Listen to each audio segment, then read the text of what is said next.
దీని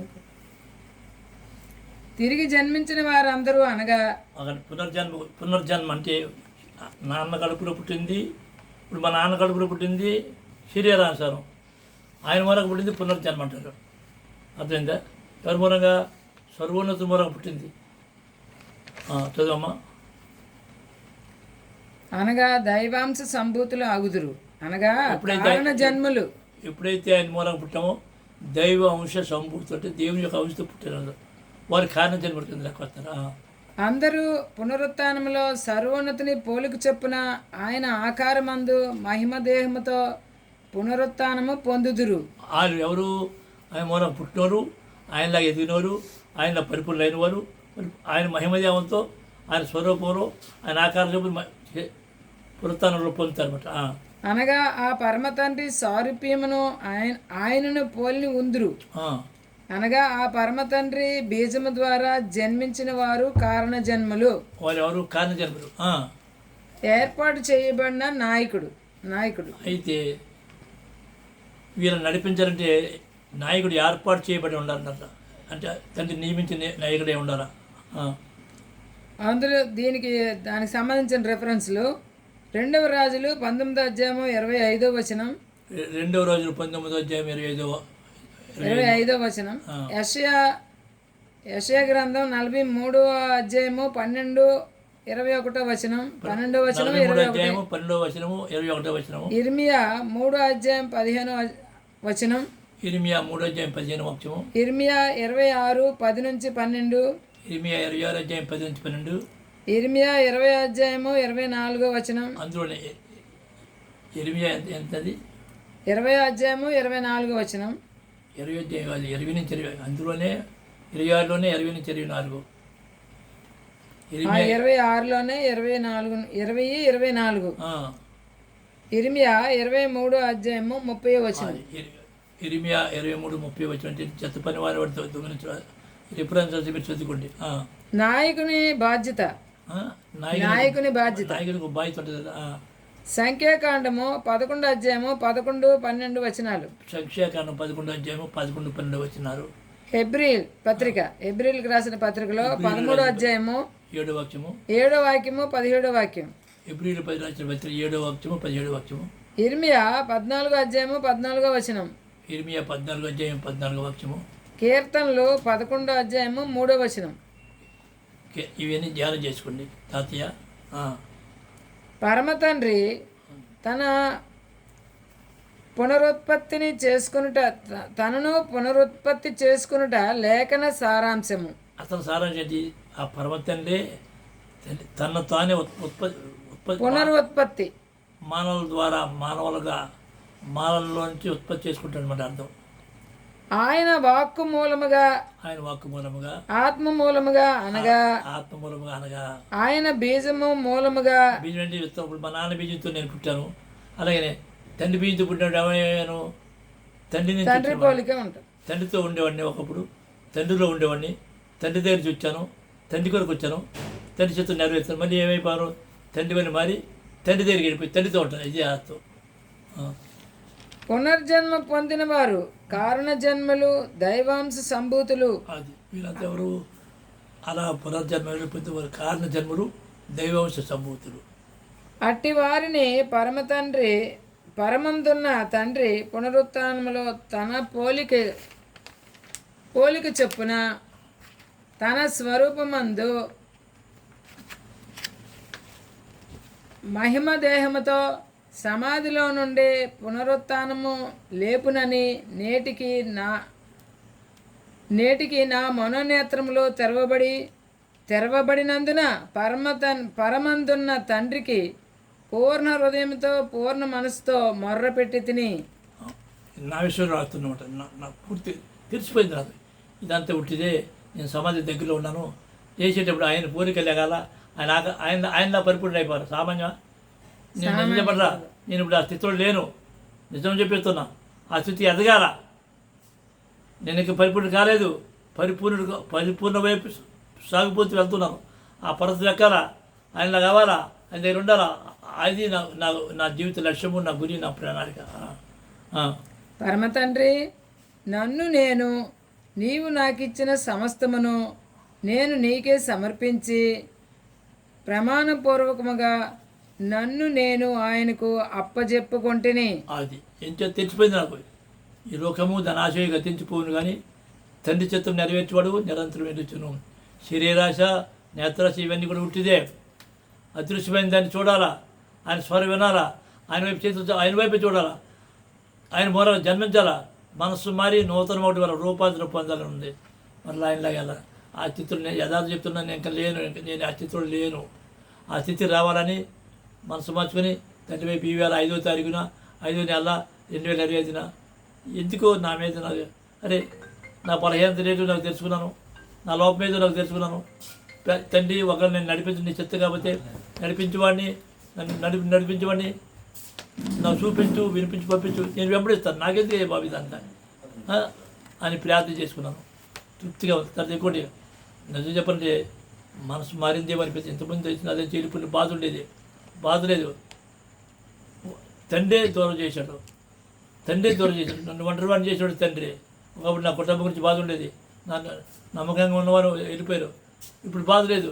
అరే తండ్రి చదువుకొట్టి కొట్టి తండ్రి, కొడగొట్టి కొట్టి తండ్రి, గాయపచ్చి కొట్టి తండ్రి, పుడిచిపడి తండ్రి, తండ్రి వైపు చూసి కన్ను ఇచ్చాడు. అది తృప్తిగా ఉన్నాను బాబు, యథార్థం చెప్తున్నాను, తృప్తిగా ఉన్నాను.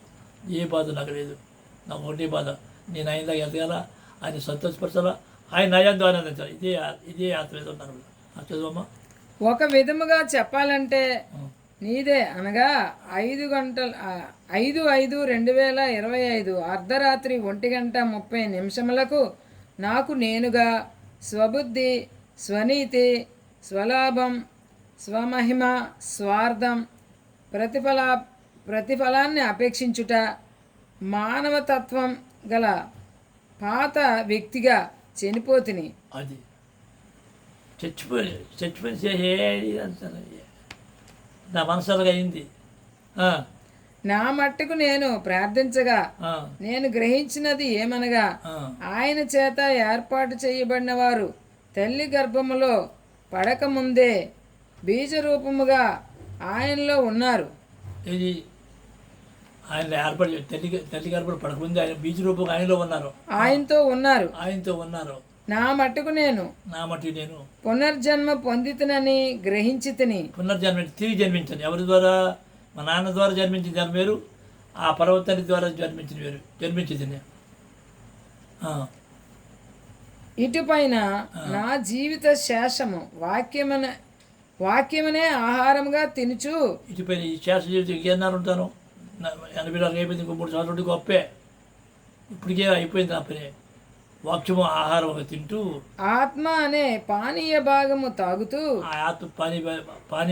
ఆత్మతో పానీయంగా తాగుతూ పరమ తండ్రి వలె పరిపూర్ణుడినై అనగా అంటే ఆ తండ్రిలాగా ఆయన చూడు, యథా పిత తదా వైసే పిత వైసే పేట వైసే గురువు ఏ చేసి చేస్తారో ఆయనలాగా అయిపోవాలా, ఆయన స్వరూపం పొందాలా, ఆయన పరిపూర్ణ అయిపోవాలా. అది నా ఆశ. అలా లేకపోతే ఇదంతా నీతిమంతుడిగా పరిశుద్ధుడిగా పాతి పెట్టబడాలి. నీతిమంతుడిగా పరిశుద్ధుడు పాతి పెట్ట పునరుత్థానంలో ఈ క్రింది లేఖనం నెరవేరబడాలి. ఈ పునరుత్థానం ఈ క్రింది లేఖనం నెరవేరబడాలి. నా పట్ల మాత్రమే కాదు కానీ ఆ పరమ తండ్రికి తన్ను తాను అంకితము చేసుకొని ఆయన చిత్తానుసారముగా, ఆయన హృదయానుసారముగా, ఆయన నీతి న్యాయములు జరిగించుచు, ఆయన ధర్మశాస్త్రమును పాటించుచు, ఆయనను బట్టి ఆనందించు ఉండుట మాత్రమే కానీ యెషయా 26:3 ఆయన పెట్టి ఆనందించడం, ఆయనయే మనయందు ఆనందించవలెను. ఆయనే మనలో ఆనందించాలి. ఉంటుందే సంఖ్యాకాండము 14:8 యోబు అది తిరిగి అంటే తండ్రి లాంటి రూపం రావాలి. తండ్రి యొక్క రూపం రావడం గురించి, తండ్రి యొక్క రూపం గురించి అబ్బా ఊరిపోకుండా ఏడు భక్తి రా నాలబట్టి భక్తి ఉంటుందే. ఏదో చెప్పుకోండి, ఆరు వచ్చాయి సంఘాలు, శ్రీకాకుళంలో సంఘం, విజయనగరంలో సంఘం, విశాఖపట్నంలో సంఘం, కాకినాడలో సంఘం, రాజమండ్రి సంఘం, ఏ సంఘాలు ఇవన్నీ, గుంటూరులో సంఘం, ఏలూరులో సంఘం, ఎన్ని సంఘాలు, 1000 మంది ఏరి ఒక మాట చెప్పట్లా, బోధకుడు ఎవరు శత్రువు? బోధకుడే. నాయకుడికి ఎవరు శత్రువు? వెంబడించుడు. శత్రువు ఏంటిరా? ప్రతివాడు ప్రధానాత్మక 10 మొక్కలు నేర్చుకుంటారు, జత పని వాడితో నేర్చుకుని వెళ్ళిపోతారు. ఆ ఆత్మను పంపించి అటువైపు చూడలేదు వాడు, అంతే. ఏమో నా మనసు మరి నూతనమైంది, ఆ తండ్రి వైపు చూస్తున్నాను. నేను అసలు నిజం చెప్పండి, నేను మారు మనసు పొందని అనిపిస్తుంది. ఎందుకు? ఒకటి బాధలు ఇప్పుడు బాధపోయింది. నేను పొందబోయే మహిమ ఎదుట ఈ కాలం శ్రమలు నిందలు బాధ చేయని లెక్క కాదు. నాకు ఒకటే దృష్టి అయిపోయినాను, నా కళ్ళు తెరబడ్డాయి, అంతే చాలు. ఇంకా చదువుమా. యోబు 19వ అధ్యాయము ఇప్పుడు ఇది మేము చదవండి. 25 నుండి 27 వచనాలు. ఇది నేను ఇది చదవరా. ఇది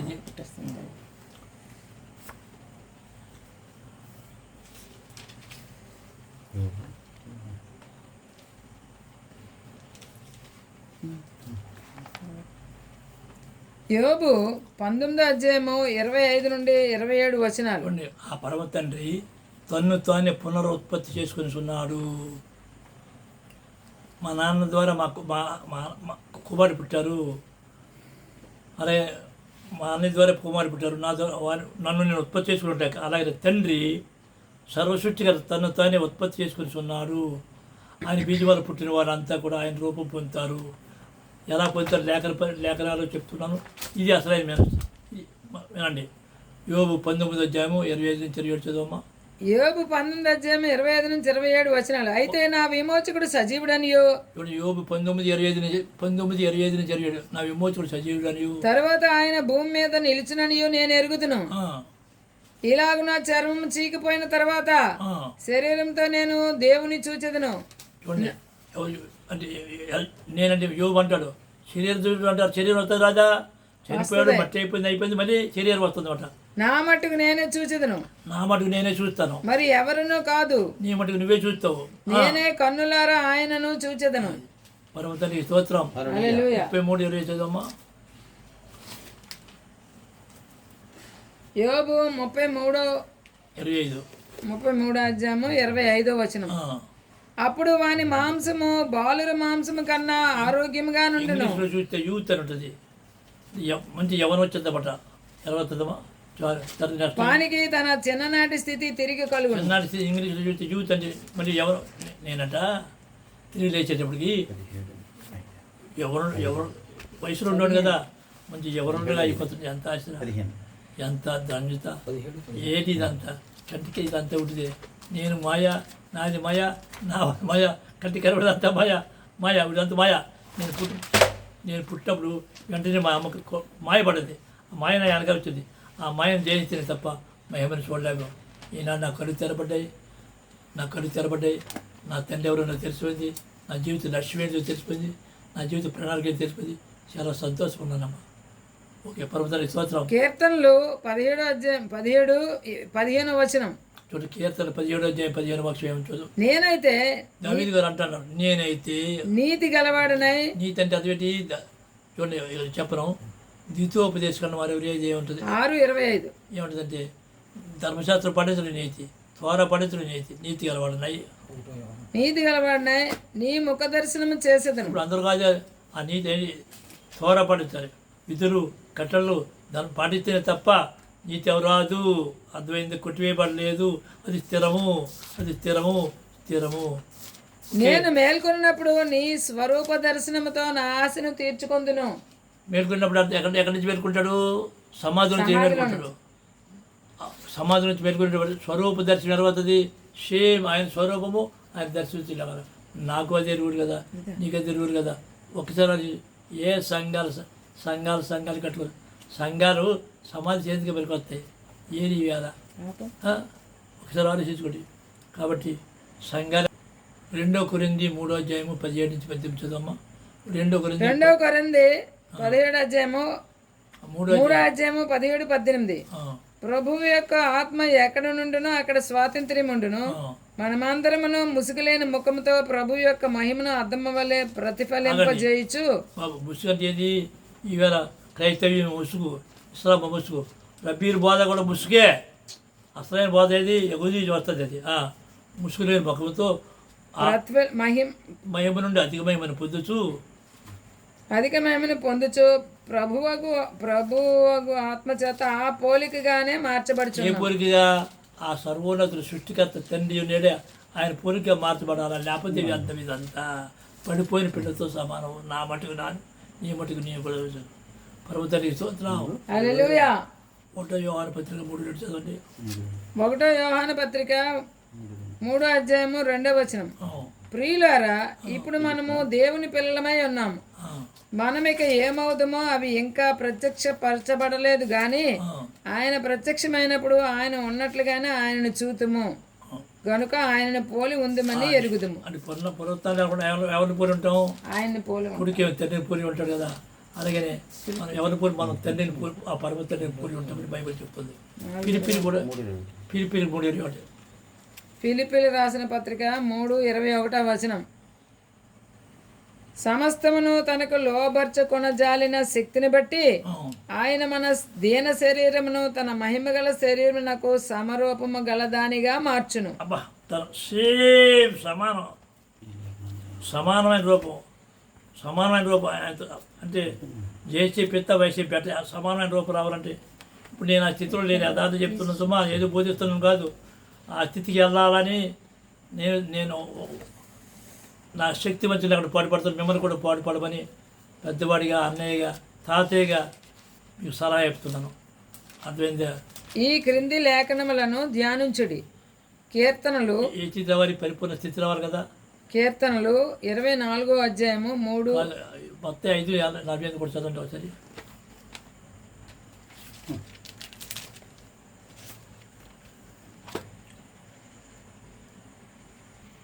మత్తయి సువార్త 5:48. మత్తయి సువార్త 5:48. మీ పరలోకపు తండ్రి పరిపూర్ణుడు గనక మీరును పరిపూర్ణులుగా ఉండెదరు. సరే, పరలోకపు తండ్రి మనమేమయ్యారా? నేను మీకు బోధించలేదు, నాకు నేను రివర్స్ చేసుకుంటున్నాను, నాకు నేను జ్ఞాపం చేసుకుంటున్నాను, నాకు నేను విమర్శించుకుంటున్నాను. నేను ఆ స్థితిలో లేను. ఆ స్థితి ఎదగాల, క్రమేణా వాక్యమైన ఆహారం తినాలా, ఈ ముసుగు పోవాలా, ఈ వదిలేయి, పక్క వదిలేయి. నా యొద్దకు వచ్చి తన తల్లిని అన్నని భార్యని బాధ్యతలు తన ప్రాణాన్ని సహా నాకంటే ఎక్కువగా ప్రేమించేవాడు నాకు పాత్రుడు కూడా అంటున్నాడు. ఎవడైనా నా యొద్దకు వచ్చి పూర్ణ మనసుతో, పూర్ణ ఉదయంతో, పూర్ణాత్మతో, పూర్ణ శక్తితో, పూర్ణ వివేకంతో, విధేయతతో ఆయన్ని ప్రేమించే సామాన్యమా?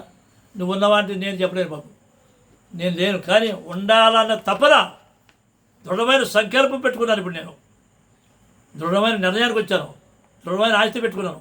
ఆ తరమ తండ్రి కంటే నా భార్య, బిడ్డలు, కొడుకులు, మనవరాలు నా తొట్టే నా ప్రాణం ఆయనకంటే ఎక్కువ కాదని ఆ నిర్ణయానికి వచ్చాను. పర్వతానికి స్తోత్రం.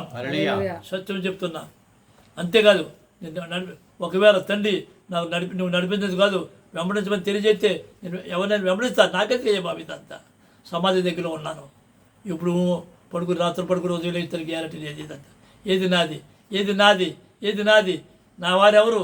ఏరి వేళ నన్ను యథాది పనులు తండ్రి కాబట్టి చెప్తాను. నన్ను సమాధి చేయని యోగ్యులు కూడా నాదే లేరు. ఒంటరివాడిని అయిపోయింది. ఎవరు చేశారు? ఒంటరివాడిని తండ్రి చేశాడు. ఇప్పుడు జంటగా ఆయన వచ్చాడు. ప్రభుత్వానికి స్తోత్రం. హల్లెలూయా. చదువమ్మా. ఈ క్రింది లేఖనములను ధ్యానించుడి. చూడండి, ఈ లేఖనం నా గురించి రాసుకున్న మీకు బోధ కాదు, నా గురించి. కీర్తనలు 24:3-5. యెహోవా పర్వతమునకు ఎక్కదగిన వాడు ఎవడు? ఓహో, ఆయన ఎక్కడ ఉన్నాడు? ఎత్తైన పర్వతం మీద ఉన్నాడు. ఎక్కదగిన వాడు ఎవడు? సామాన్యమా?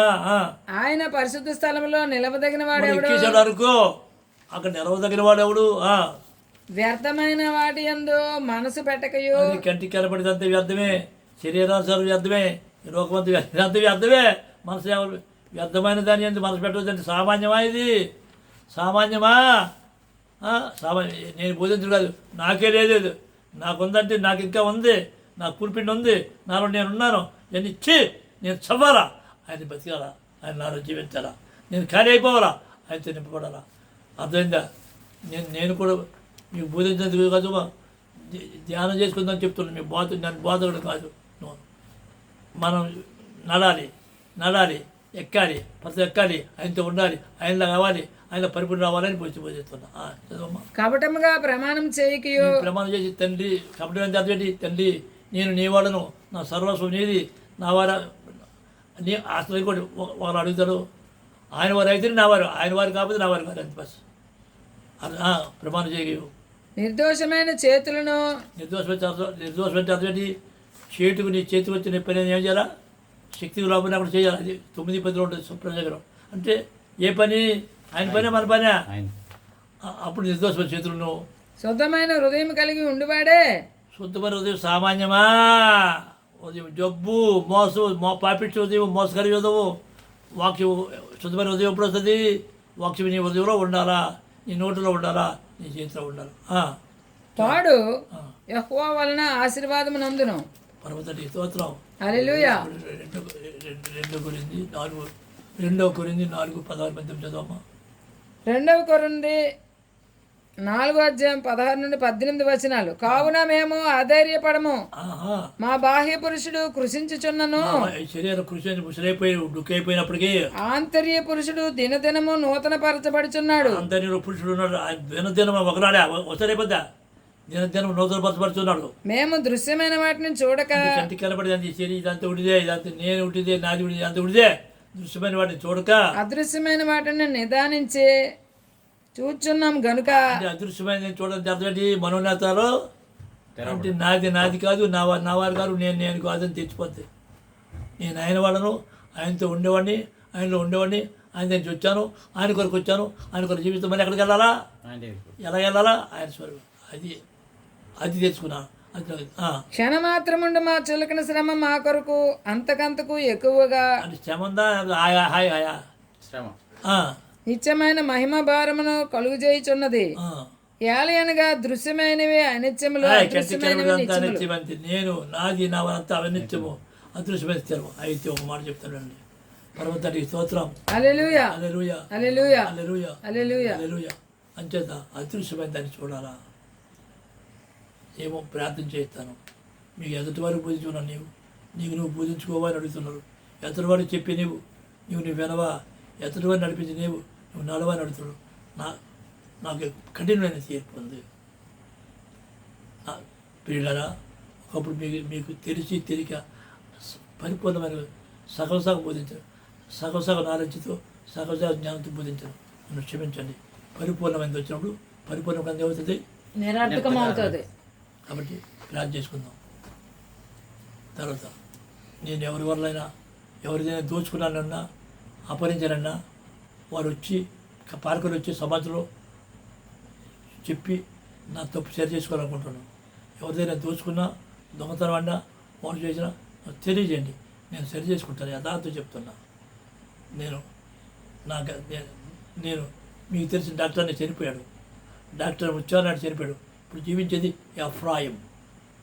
పరమందరం తండ్రి, పరమతండ్రి, ఈ వర్తమానం విన్నవారందరికీ మనోనేతలు తెలిసి మేమందరము నీ స్వరూపంలో నీ ఆకారంలో నీ వలె పునరుత్తరమై నిన్ను మహిమపరచుటకు, నిన్ను కనపరచుటకు మాకు సరళం చేసావు, మమ్మల్ని ఆవరించావు, మాతో వచ్చావు, మాలో ఉన్నావు. నీకు స్తోత్రం.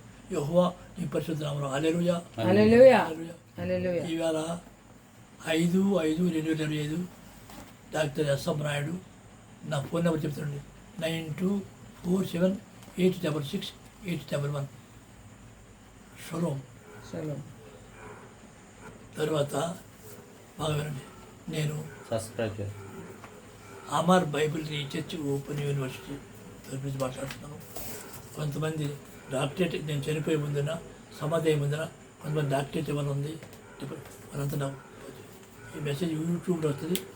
Professor Ephraim messages, professor PROF.Ephraim EPHRAYIM messages MESSAGES.